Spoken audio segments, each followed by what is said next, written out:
Hello and welcome back to Restart by Gordon Corman. Whoa, that last chapter was a wild ride.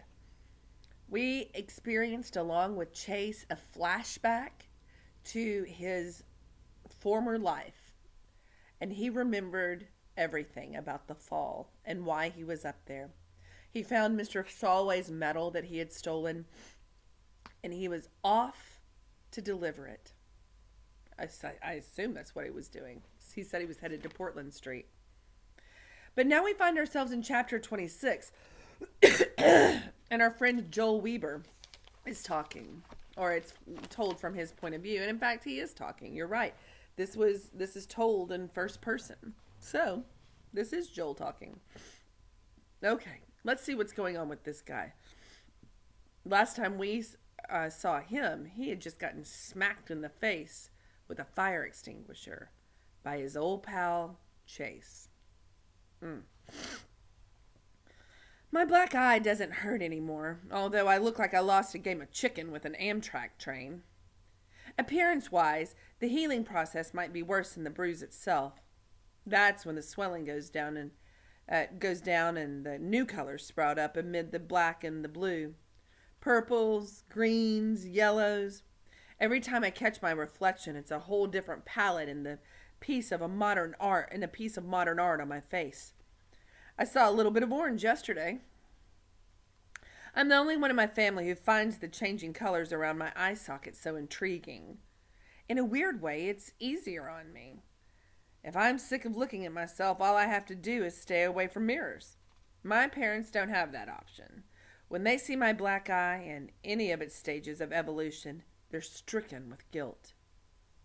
Oh, maybe it was the wrong decision to bring you home, my father reflects sadly. Of course it wasn't wrong, I try to assure them. I hated Milton. But aren't you afraid that... My mother lets out a short, wheezing sob in C sharp. It might be starting again. Afraid? Yeah, sure I am.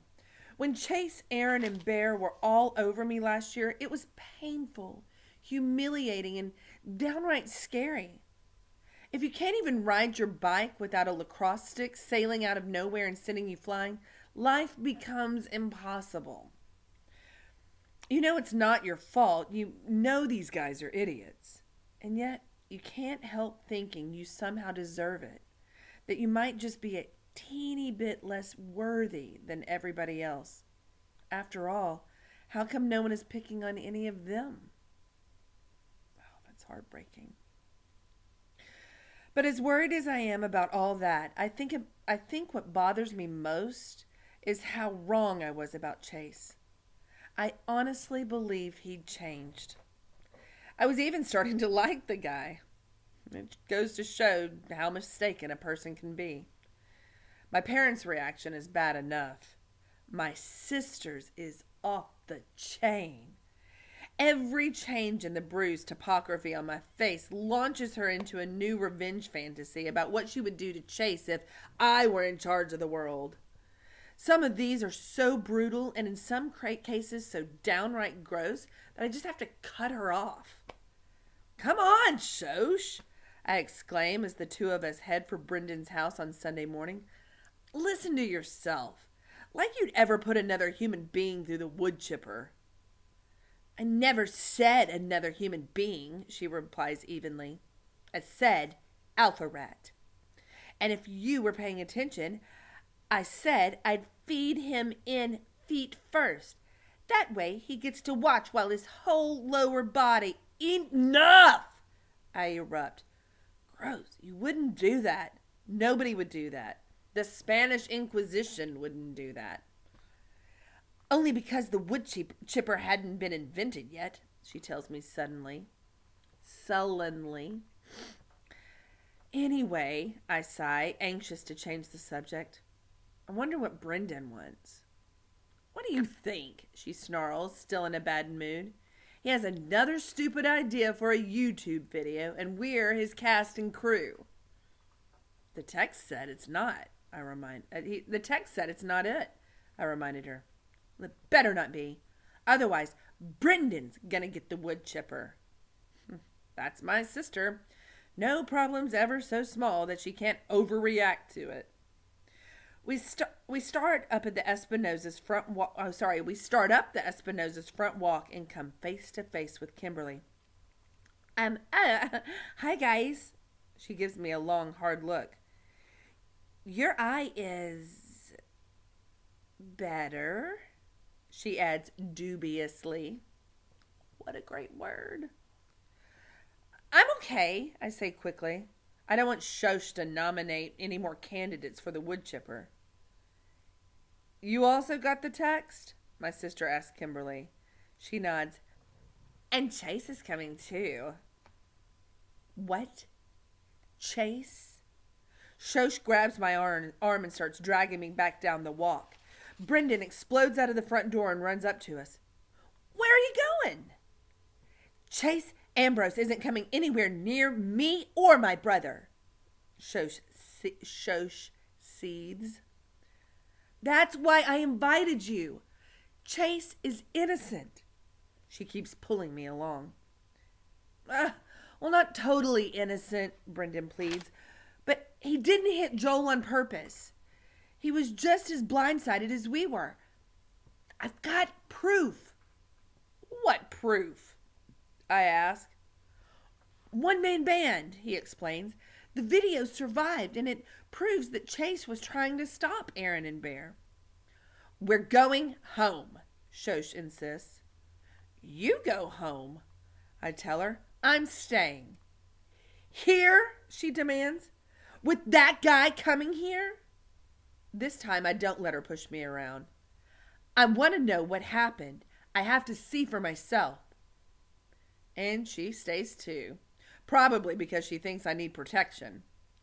A lot of guys would be embarrassed about that, but I'm at least a little bit grateful.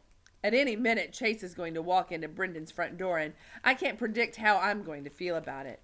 I've seen him around school here and there. Still, this will be the first time since the fire extinguisher incident that we'll be in the same room together. We establish ourselves on the living room couch, and Brendan sets up his computer on the coffee table. I transferred this from one of the flip cams, he explained. I brought it home to shoot something else, and, well, this was on it. He puts out some snacks, and we settle in to wait for Chase. 20 minutes go by. Then we're up to half an hour. Kimberly is impatient, mostly because Chase is the only reason she's here. Where is he? Brendan texts again. No answer. Well, what did you expect? Shosh scoffs. Well, he said he was coming, Brendan insists. Listen, he cares as much about you as he cares about everybody else except himself. Zero. Face it, he blew you off. My sister stands up. Let's go, Joel. We've already wasted enough of our lives, courtesy of Chase Ambrose. I turn to Brendan. Play the video. Chase can see it another time. We fast forward through most of it, watching the musician Brendan popping up all around the risers, playing different instruments from his one-man band. He switches into regular playback once the tuba sequence comes up. I feel my stomach muscles tense. As much as I've been bullied, I've never had the opportunity to actually watch it happen before. The impatient expression on Shosh's face is replaced by one of intense concentration. I don't get it, Kimberly puts in. All I see is Brendan. Where's everybody else? You and Joel are there, but you're both out of the frame, Brendan explains. Keep watching. We hear Aaron and Bear fling the doors open, even though they're off camera. The first thing we actually see are two jets of white foam that catch Brendan full in the face. He goes down, tuba and all. It would be funny if I didn't know what was coming next. When the streams of foam change direction to some target off screen to the right, I know that I'm the one in the line of fire. There's a lot of yelling going on, and I hear my own voice in there with Brendan, Kimberly, and the two attackers. After a few more blasts of foam, Aaron and Bear step into the frame appearing on the left side of the screen. The next part I remember all too well. Aaron and Bear are tossing instruments all over the place and trashing the band room. I try to take on Aaron, but he shoves me down into the foam. It's hard to watch, but not as hard as I thought it would be. This is not who I am, I tell myself. This is just something that happened to me. Somehow, seeing it unfold in real time in high-definition video, I'm able to expand the fracas in the band room to include every rotten bullying thing that was ever done to me. And here I am, alive, undamaged. Well, except for my eye. I've been victimized, but I don't have to let that define me as a victim. I'm back at home, and back to myself. That's when Chase makes his appearance on the computer screen. He seems totally stunned by what he finds, even when Bear thrusts the fire extinguisher into his arms. I sit forward eagerly because that's my fire extinguisher, the one that's about to bash me in the eye. As I watch Chase and Bear struggling over the shiny metal cylinder, I tense, knowing that it's coming any second. I'm following the combatants, checking for the high sign, the nod of acknowledgement that shows that the three of them are in cahoots and that it's time to clobber the kid who got them put on community service. It doesn't come. Chase wins the tug of war, and my face gets in the way. That's all that happens. Brendan pauses the video. An accident, he says triumphantly. I agree, I tell him. Wow, Chase must be really strong, is what Kimberly gets out of it. Shosha's cheeks are bright red as she digests the truth.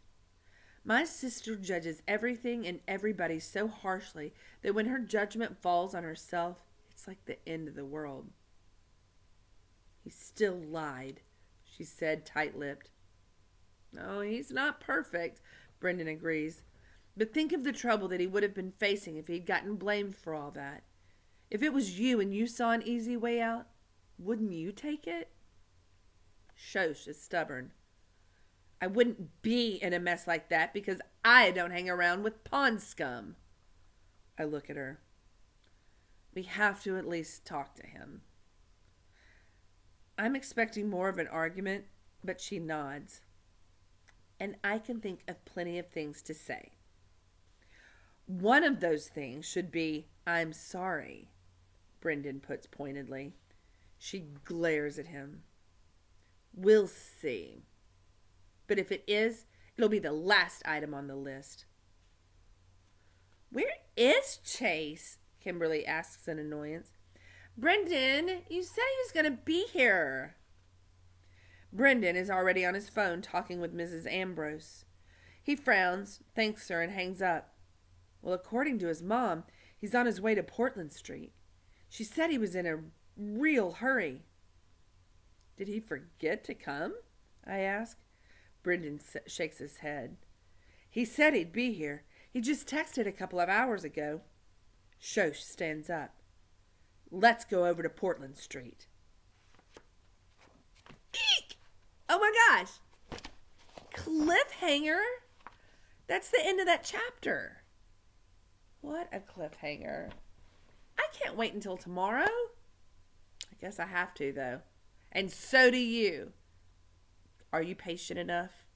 Can you do it? Can you not read ahead?